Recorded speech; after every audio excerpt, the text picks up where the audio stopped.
Ninth का economics का जो चैप्टर 2 है पीपुल एज ए रिसोर्सेज का पार्ट 2 हम लोग देख रहे हैं। पार्ट 1 ऑलरेडी लोड कर चुके थे कल। तो यहाँ पर हम लोग देख रहे हैं क्वालिटी ऑफ पॉपुलेशन। तो पीपुल रिसोर्सेज में हम लोग उसमें सक्कल और बिलास का कहानी देखें। अब उसके बाद जो हम लोग डायरेक्ट शुरू कर रहे हैं कि क्वालिटी ऑफ पॉपुलेशन की पॉपुलेशन का क्वालिटी कैसे डिपेंड करता है। तो इसका याद रखिए कि किसी भी अगर पॉपुलेशन किसी भी कंट्री का पॉपुलेशन है उसका क्वालिटी माने कि कितना बढ़िया या कितना ख़राब है। तो जैसे लिटरेसी रेट, उसका लिटरेसी रेट कितना है, क्या वो कितने परसेंट व्यक्ति लोग पढ़े लिखे हैं। Health of a person indicate bye life expectancy, को कितना जीवित रहता है। या skill formation acquired by the people of the country, कि वो कितना दक्ष है कोई काम करने में। तो quality of population ultimately decide the growth rate of the country, literacy and healthy population. तो ये एजुकेशन है। तो एजुकेशन में लोग देख रहे हैं कि सकल education initial year of the life bore him the fruit in the latter in the year term of the good job and salary. शुरुआत में उसको बोर लग रहा था कि वो उसको माने कि, लेकिन भविष्य में उसको फल देता है कि वो ज़्यादा पैसा और अच्छे जॉब मिलता है। We saw education was an important input for the growth of the सकल। जो एजुकेशन होने से सकल जो है अपना जो परंपरा था, उसके फादर जो या दूसरे खेत में काम कर उसको छोड़कर वो पढ़ने से वो कंप्यूटर में और प्राइवेट कंपनी काम किया। He top a new origin for him and provided new aspiration and develop value of life. तो नॉट ओनली फॉर सकल एजुकेशन कंट्रीब्यूट। तो यहाँ पर सिर्फ सकल को ही नहीं, यहाँ पर पूरे समाज को toward the growth of the society also.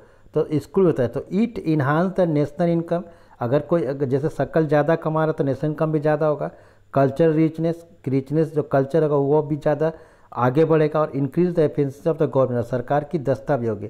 So there is a provision made कि एक शर्त लगाई। तो यहाँ पर दिया हुआ है ये पॉपुलेशन कैसे इकोनॉमिक सर्वे में जो दिया गया है 2011 का और 2021 का आने वाला है। तो उसको दिया हुआ है किस तरह से ये पॉपुलेशन का जो एक 22 से सर्वे दिया 15-16 का। तो यहाँ पर जो जैसे अभी हम लोग क्या क्या किया एजुकेशन का हम लोग देख रहे हैं। तो देयर इज ए प्रोविज़न यहाँ देख रहे हैं आप कि एक प्रोविज़न क्या made for the providing universal access and retention and quality in elementary education, कि सबको एजुकेशन मिले शुरुआत में, चाहे वो गर्ल्स हो या बॉयज़ और गर्ल्स को ज़्यादा ध्यान देगा। तो there is also an establishment of a setting of school like Navodaya Vidyalaya in each district, कि हर डिस्ट्रिक्ट में नवोदय विद्यालय भी खोला गया कि जो अगर कोई बच्चे पढ़ने में तेज़ होते हैं तो वहाँ पर उसके एडमिशन कर सकते हैं। वोकेशनल स्ट्रीम भी खोला गया, हैव बीन डेवलप, जैसे ITI खोला गया हर डिस्ट्रिक्ट में। And to equip large number of high school भी संख्या बढ़ा दिया गया। सो द प्लान आउटले अगर इसको देखेंगे तो फर्स्ट 5 ईयर प्लान जो था 1951 से 55 तक ये फर्स्ट 5 ईयर प्लान था। तो उसमें ₹151 करोड़ को इन्वेस्ट किया गया और 11th 5 ईयर प्लान आते आते जो कि फर्स्ट 5 ईयर में एजुकेशन में इतना खर्च था और 11th 5 ईयर प्लान आते आते ये 3,766 करोड़ 90 लाख हो गया। तो देख रहे हैं कि एक जो एक्सपेंडिचर था एजुकेशन में वो 0.64 से बढ़कर 3% पूरे बजट का आ गया 15-16 में, यानी एजुकेशन में 15-16 में 3% आ गया। अब स्टडी द ग्राफ, ये जो ग्राफ है उसमें देखेंगे how as the literacy rate of population increase in since 1951।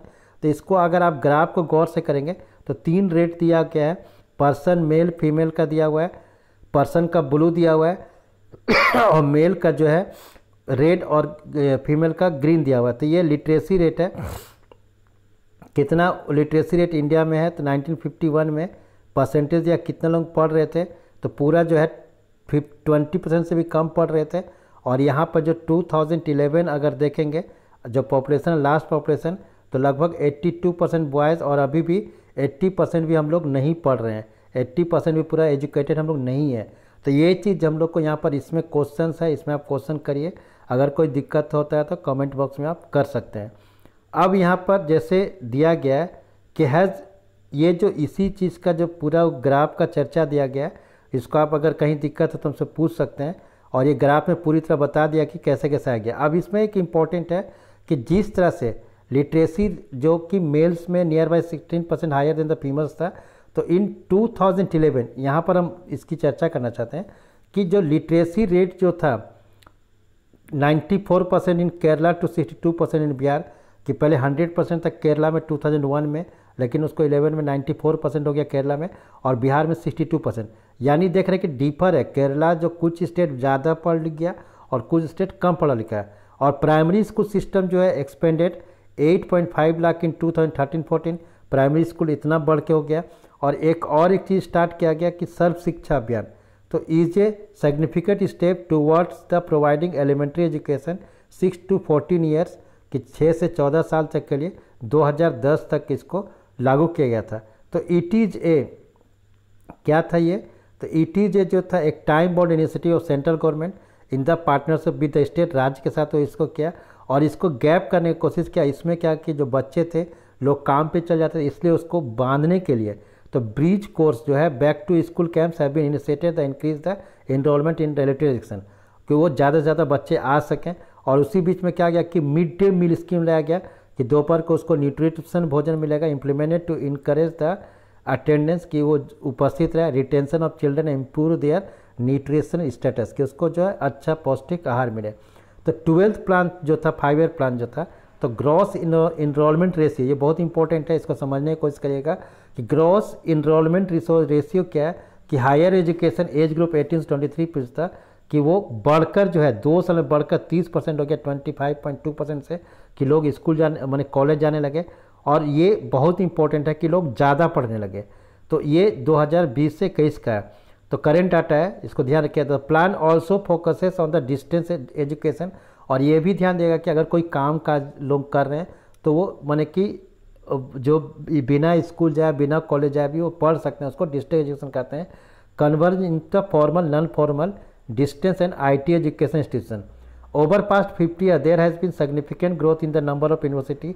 पिछले 50 साल में यूनिवर्सिटी भी खोला, इंस्टीट्यूशन भी खोला, बहुत सारे स्कूल्स भी खोला, यूनिवर्सिटीज़ भी खोला। और इसमें 15-16 का डाटा कर देखे 51 से, तो लोग स्कूल आना जाना लगे। और यहाँ पर ये डाटा दिया हुआ है कि 15-16 का ये करेंट डाटा है, इसका याद रखिएगा। तो ये 1951 से लेकर 2015-15 से कितना कॉलेज था, तो 1950 में 750 कॉलेज थे, जो कि अभी 2015-16 का ये रिपोर्ट है, UGC का एनुअल रिपोर्ट है, तो 41,435 आ गया। नंबर यूनिवर्सिटी 30 थे, जो 753 हो गया। स्टूडेंट 2,63,000 थे, अभी देख रहे हैं कि 284,84,074 है। टीचर्स जो 24,000 से अब वो 14,38,000 हो गए। तो इस तरह से आगे ये क्या हुआ है। अब इसको इसी में क्वेश्चन से इसको आप देख सकते हैं कि डिस्कस जो है इसको डिस्कस कर सकते हैं। तो अब यहाँ तक हम लोग की एजुकेशन देखें। हेल्थ है, हेल्थ हम लोग का कंडीशन अभी जब कोविड-19 हुआ तो हेल्थ जो है पूरी तरह से फ्लॉप लगभग हो गया था। तो हेल्थ क्यों था ऐसा, क्योंकि हमारे पास स्टाफ की कमी है। जब हम लोग पास डॉक्टर नहीं है, हम लोग पास ऐसे माने कि मेडिकल हॉस्पिटल नहीं है कि जहाँ ज़्यादा से ज़्यादा लोगों को पढ़ाया जाए, सीट कम है। तो फर्म मैक्सिमाइज प्रॉफिट, कोई भी कंपनी वो प्रॉफिट कमाना चाहता है। Do you think any firm would induce to employ people who might not work efficiently healthy worker because ill health. अगर कोई फार्म में, अगर कोई कंपनी में जो वहाँ काम करने वाले स्वस्थ नहीं है, तो निश्चित है कि प्रोडक्शन नहीं होगा। So the health of the person helps, कि अगर हेल्थ ऑफ द पर्सन जो अगर पर्सन का हेल्प कर रहा है तो हेल्थ जो है वो बहुत इंपॉर्टेंट है, उसको ध्यान देने के लिए।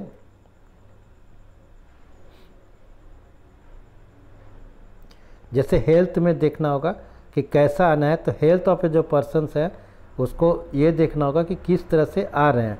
तो यहाँ पर इसको समझने के लिए अगर हम गौर करें तो जैसे अगर यहाँ पर दिया हुआ है कि हेल्थ ऑफ द पर्सन, जैसे कोई अगर बीमार हो गया तो काम नहीं कर सकता है और ज़्यादा प्रोटेक्शन नहीं करेगा।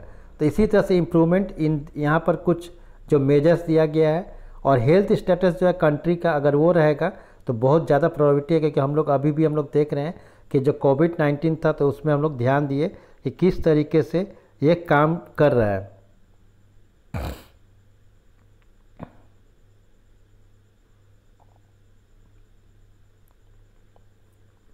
अब यहाँ पर जो हम लोग आते हैं कि इस हेल्थ का जो है यहाँ हम लोग ऑलरेडी देख रहे हैं कि हेल्थ इंफ्रास्ट्रक्चर जो ईयर्स है कितना, माने कि प्राइमरी हेल्थ सेंटर है, यहाँ पर देख रहे हैं जो सेंटर है प्राइमरी हेल्थ सेंटर, तो देख रहे हैं कि 8,1139 है था 2013 में, 15 में बढ़ गया।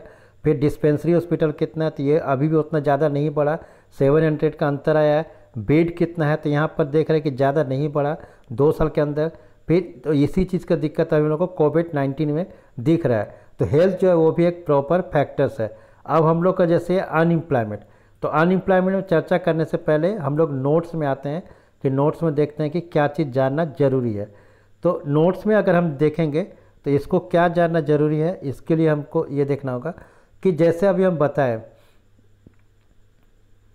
कि जैसे जो ह्यूमन जहाँ काम करता है इकोनॉमिक एक्टिविटी, दो तरह का एक्टिविटी होता है। एक इकोनॉमिक एक्टिविटी जिससे पैसा मिलता है, एक नॉन इकोनॉमिक एक्टिविटी जैसे पैसा नहीं मिलता। इकोनॉमिक में कैसा हो गया, तो economic activity refer to activities man and women which are undertake monetary gaining, कि मॉनेटरी गेन माने कि उसको पैसा मिलता है सेटिस्फायर पर। और जैसे कौन हो गया, फार्मर हो गया, शॉपकीपर हो गया, मैन्युफैक्चर हो गया, डॉक्टर हो गया, लॉयर हो गया, टैक्सी ड्राइवर हो गया, इतना हो गया। लेकिन नॉन इकोनॉमिक एक्टिविटी क्या है, जिसमें पैसा नहीं मिलता है, once that are not under to any necessary. जैसे हो गया अगर आप घर में पूजा कर रहे हैं, कोई वॉलंटरी कोई झाड़ू मार रहा है कहीं और पर, या घर में कोई काम कर रहे हैं, पुअर को हेल्प कर रहे हैं, तो वो नॉन इकोनॉमिक एक्टिविटीज़ होगा। अब इकोनॉमिक एक्टिविटीज़ है तो वो क्या है, वो भी दो प्रकार का होता है, मार्केट और non market economy. Non market economy क्या हो गया कि जो माने कि प्रॉफिट कमाने के लिए आप ज़्यादा माने प्रोडक्शन करता है और वो बाजार में बेचता है। तो market activities are perform for remuneration that is paid to profit, economic activity for selling crop produce. अब नॉन मार्केट एक्टिविटी क्या हो गया कि सेल्फ कंजम्पशन, कि वो अपने खाने के लिए या प्रोडक्शन ऑफ फिक्स है, जैसे किचन गार्डन हो कि जितना उसका गार्डन है घर में जरूरत उतना ही हो पाता है। ह्यूमन कैपिटल क्या हो गया, तो human capital is the stock of skill and productive knowledge embodied to knowledge, कि ह्यूमंस को ज़्यादा से ज़्यादा नॉलेज देना, बेटर एजुकेशन, ट्रेनिंग और हेल्थ। ह्यूमन कैपिटल फॉर्मेशन क्या गया, अगर कोई आज 4 क्लास तक पढ़ा है तो कल वो 10 तक पढ़ रहा है, तो यानी 6 क्लास का फॉर्मेशन हो गया उसको नॉलेज का। तो when the existing human resources further developed by spade making work force for more educated, इतना ह्यूमन कैपिटल फॉर्मेशन। तो people as a resources is way, तो हम लोग यहाँ तक ऐसे एजुकेशन का देखें, लेकिन इसको नेक्स्ट टॉपिक से हम लोग चर्चा करेंगे। Thank you.